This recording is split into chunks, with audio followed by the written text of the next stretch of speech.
Hey everybody, it's Marcia from Kansas Misfit, and I want to apologize for not doing my Bible study on time. Usually I have it 8 p.m. and it's almost 10 in the evening. I'm going to go ahead and do it, make it late. If it comes in after midnight, I'm still going to do one for tomorrow. So I apologize ahead of time. Let's get started. And we're on Tuesday um, of Everything is Purposeful. Exodus chapter 1, 2, and 3. So let's open up our Bibles to Exodus and follow along. Exodus 1, 2, and 3.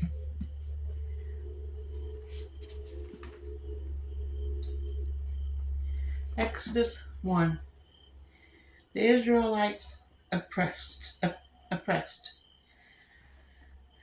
These are the names of the sons of Israel who went to Egypt with Jacob, each with his family: Reuben, Simon, Levi, and Judah.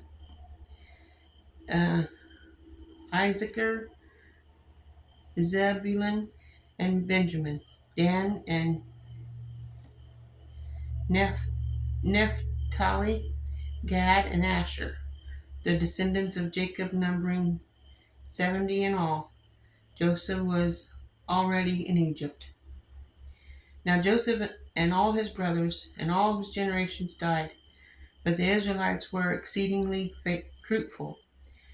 They multiplied greatly, increased in numbers, and became so numerous that the land was filled with them. Then a new king, to whom Joseph meant nothing, came to the power of Egypt. "Look," he said to his people, "the Israelites have become far too numerous for us. Come, we must deal shrewdly with them, or they will become even more numerous. And if war breaks out, we'll join our enemies, fight against us, and leave the country." So they put their slave masters over them and oppressed them with forced labor, and they built Pithom, and Ramses, and as store cities for Pharaoh. But the more they were oppressed, the more they multiplied and spread. So the Egyptians came to dread the Israelites and worked them ruthlessly. They made their lives bitter with harsh labor in brick and mortar, with all the kinds of work in the fields. In their harsh labors, and the Egyptians worked them ruthlessly. The king of Egypt said to the Hebrew midwives, whose names were Shiphrah and Puah, when you were helping the Hebrew women become during childbirth on their delivery stool, if you see that a baby is born, a baby boy, kill him. But if it's a girl, let her live. The midwives, however, feared God and did not do what the king of Egypt had told them to do. They let the boys live. When the king of Egypt summoned the midwives to ask them, "What have you done this?" or "Why have you done this? Why have you let the boys live?" The midwives answered Pharaoh, "Hebrew women are not like Egyptian women. They are vigorous and give birth before the midwives arrive. So God was kind to the midwives, and the people increased to become even more numerous. And because the midwives feared God and gave her their families on their own. Then Pharaoh gave his order to all his people: "Every Hebrew boy that was born you must throw into the Nile, but let every girl live." Chapter 2. The birth of Moses. Now a man in the tribe of Levi married a Levite woman, and she became pregnant and gave birth to a son. When she saw that he was a fine child, she had him for 3 months. But when she could not hide no longer, she got a papyrus basket and and coated it with tar and pitch. Then she placed the child in it and put it among the reeds along the bank of the Nile. Her sister stood at the distance to see what would happen to him. Then Pharaoh's daughter went down to the Nile to bathe, and her attendants were walking along the river bank. She saw the basket among the reeds and sent her female slave to get it. She opened it and saw the baby, and he was crying, and she felt sorry for him.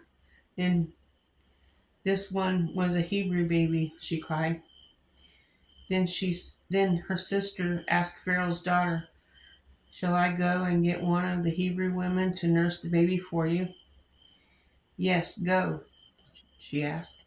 So the girl went and got the baby's mother. Pharaoh's daughter said to her, "Take this baby and nurse him for me, and I will pay you." So the woman took the baby and nursed him. When the child grew older, and she took him to Pharaoh's daughter, and he became her son. She named him Moses, saying, "I drew him out of the water." Moses flees to Midian. One day, after Moses had grown up, he went out to where his own people were and watched them in their hard labor. He saw the Egyptians beating the Hebrew, one of his own people, looking this way and that way to see no one. He killed the Egyptian and hid him in the sand. The next day he went out and saw two Hebrews fighting. He asked the one in the wrong, "Why are you hitting your fellow Hebrew?" The man said, "Who made you ruler and judge over us? Are you thinking of killing me as you killed the Egyptian?" Then Moses was afraid and thought, What I did must have become known. When Pharaoh heard of this, he tried to kill Moses, but Moses fled from Pharaoh and went to live in Midian, where he sat down by the well. Now the priests of Midian had 7 daughters, and they came to draw water and fill the troughs of water for their father's flock. Some shepherds came along and drove them away, but Moses got up and came to their rescue to water their flock. When the girls returned to rule their father, he asked them, "Why were you returning so early today?" They answered, "An Egyptian rescued us from the shepherds. She even drew water for us to water the flock." "And where is she? Where is he?" Reuel asked his daughters. "Why did you leave him? Invite him and give something to eat." Moses agreed to stay with the man, who gave his daughter Zipporah to Moses in marriage. Zipporah gave birth to a son, and Moses named him Gershom,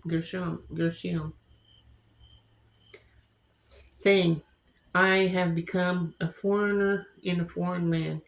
During the land period, the king of Egypt died. The Israelites groaned in their slavery and cried out, and they cried for help because of their slavery went up to God. God heard. He heard their groaning, and he remembered the covenant with Abraham, with Isaac, and with Jacob. So God looked on the Israelites, and they're concerned about them. Chapter 3. Moses and the burning bush.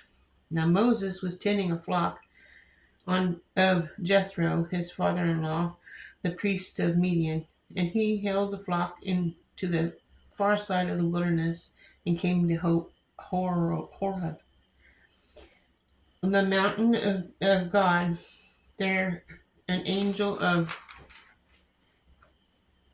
the Lord appeared to him in flames and fire with from within the bush.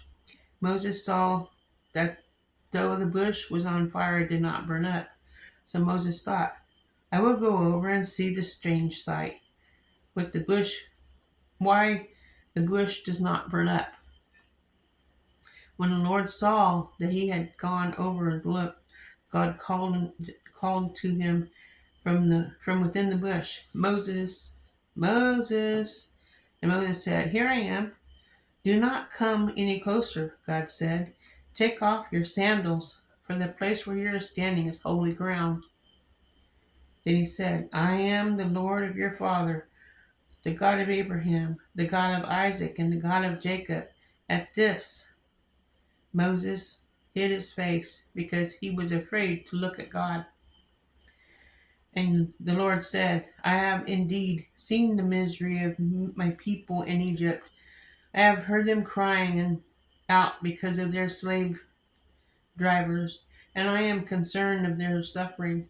So I have come down to rescue them from the land of Egyptians, and to bring them out of the land into a good and spacious land, a land flowing with milk and honey, the home of the Canaanites, Hades, Amorites, Perizzites, Havites, and Jebusites.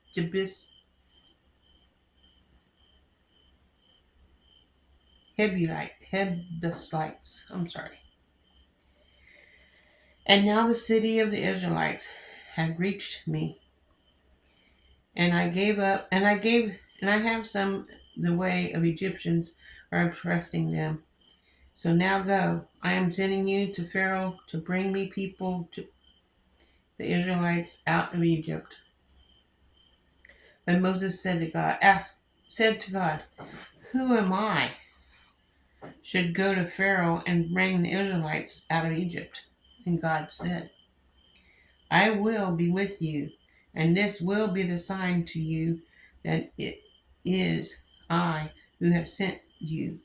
When you have brought the people out of Egypt, you will worship God on this mountain. Moses said to God, Suppose I go to the Israelites and say to them, The God of our fathers sent me to you. Then they ask me, What is his name? And what shall I tell them? God said to Moses, I am who I am. This is what you are to say to the Israelites.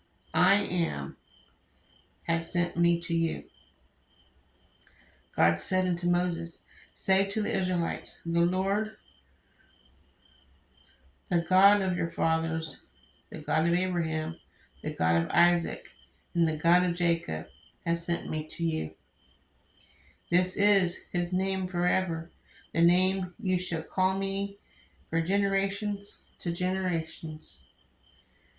Go, assemble the elders of Israel and say to them, The Lord God of your fathers, the God of Abraham, Isaac, and Jacob, appeared to me and said, I have watched over you and have seen what has been done to you in Egypt, and I have promised to bring you up out of the misery of Egypt into the land of the Canaanites, Hades, and out of your misery of Egypt into the land of Canaanites, Hades, Ammonites, Perizzites, Havites, and Jebusites,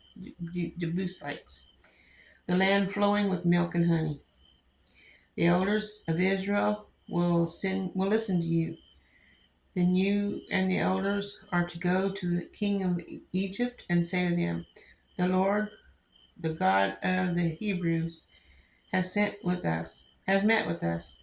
Let us take the 3-day journey into the wilderness and offer sacrifices to the Lord our God. But I know that the king of Egypt will not let you go unless the mighty hand compels him.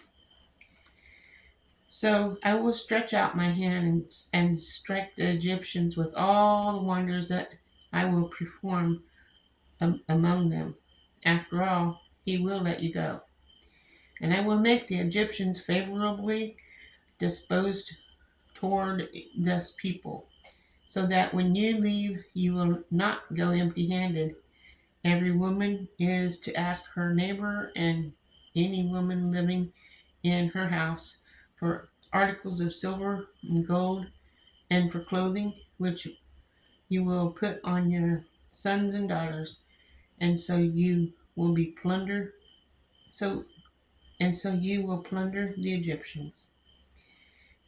Tomorrow, even though it's late tonight, tomorrow I'll be getting another video out, and I will have it out by 8 p.m. I'll get back on schedule. I'm sorry I'm late with this video. I'm doing the best I can. So remember, God loves you, and we're not perfect. He loves me, and I love you as well. And we're doing the best we can, right? So it's been a real busy day for me today, but I'm managing to get everything I can done before I go to bed. I should have did it earlier. I've been really busy. See you guys tomorrow. Have a wonderful evening. Ta-ta for now.